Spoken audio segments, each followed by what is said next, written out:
AM Best has released a new report exploring the approach taken by the London market participants to writing cyber insurance. The report also looks at some of the factors AM Best considers in its rating analysis of when analyzing insurance companies with cyber portfolios. Here to discuss these issues is Valeria Ermakova, a senior financial analyst in AM Best London office. And Valeria, can you tell us about the London market's role in the cyber insurance space? Sure. So, being a global hub for insurance expertise and innovation, the London market plays a fundamental role as a capacity and knowledge provider for cyber risk. Now, cyber is a complex line of business, and we all know the issues associated with silent cyber, evolving regulatory regime, and also the uncertainties to do with the aggregate potential of a cyber event. Despite these challenges, a number of London market players, including Lloyd's syndicates, have an appetite for cyber and have developed their expertise in this line of business. Given the appetite that companies in the London market have for cyber and the complexities that you just mentioned, are there any rating considerations that AM Best takes into account when analyzing insurance companies with cyber portfolios? Yeah, so we recognize that exposure to cyber can support companies' business diversification strategies and enhance their competitive positions. However, at the same time, we think that a growing cyber book can actually put a pressure on a company's financial strength if it is not managed appropriately. So, in our recently published report, we discuss how exposure to cyber business can play a role in our assessment of companies' rating fundamentals across the 4 rating building blocks, which are balance sheet strength, operating performance, business profile, and enterprise risk management. So let's start with business profile. What things would you look at for a company with a sizable cyber book of business? Yeah, within the business profile, management philosophy is key. And as I've mentioned, cyber is a high-risk line of business, which is heightened by the fact that there is a lack of actuarial data to support pricing and reserving decisions. So within the rating assessment, we would evaluate whether a company writing cyber has accumulated a sufficient claims data to support their decisions. And one other thing to mention here is that cyber is experiencing high competition at present. So we would look at whether the company can justify its performance expectations in this softening market environment. So let's move on to operating performance. How would you analyze the underwriting results for cyber, and is there enough data in the market to support it? Well, in the London market, we have observed through our conversations with companies that the cyber line of business has demonstrated very strong performance. This strong performance has been partially supported by conservative laws that companies apply owing to that lack of data.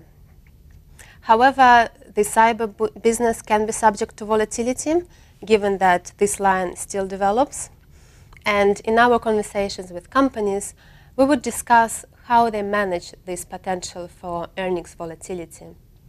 We may also review whether the company is able to utilize innovative technology or data analytics to support its risk profile and to perform scoring of its policyholders based on their security posture.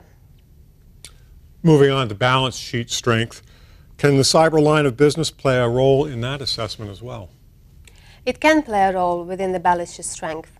And here I'm going to mention 2 areas: capital management and reinsurance protection.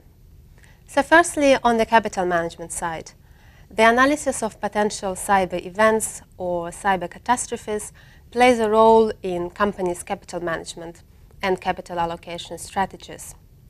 In the London market, companies use a variety of tools for such calculations. They may perform stress testing internally. Some companies outsource to catastrophe modeling firms. In Lloyd's, syndicates also run realistic disaster scenarios as prescribed by Lloyd's. So within the rating process, we would like to understand why a company has chosen a particular model, if any parameters of that model were modified to make sure it fits company's risk profile. And we may also look at any sensitivity analysis undertaken. Now, in terms of reinsurance protection, the use of reinsurance for cyber is generally high in the London market, which is in line with trends in the US and globally. Types of protections typically utilize quota share treaties. However, what we have noted recently is that reinsurers are taking a more cautious approach to cyber. So they often include loss ratio caps or event caps within the protections that they offer. And additionally, some reinsurers are transitioning towards excess of loss structures, which is not surprising given that this line of business is developing. So within our rating analysis, we may ask company writing cyber questions around the adequacy of its reinsurance protection, whether there is any potential for dispute risk, and also whether it has clarity if its silent exposure is protected by the reinsurance. Finally, we have enterprise risk management. Cyber's been on the radar of companies in recent years. Is that something you consider? Yes, we do. Cyber was once an emerging risk. However, it has now become a standard agenda item for the majority of players. And the risk is twofold here. So firstly, it's underwriting risk, and secondly, it's operational risk.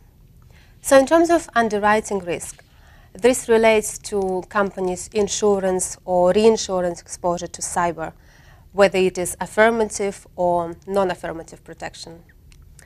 And then next, the operational risk.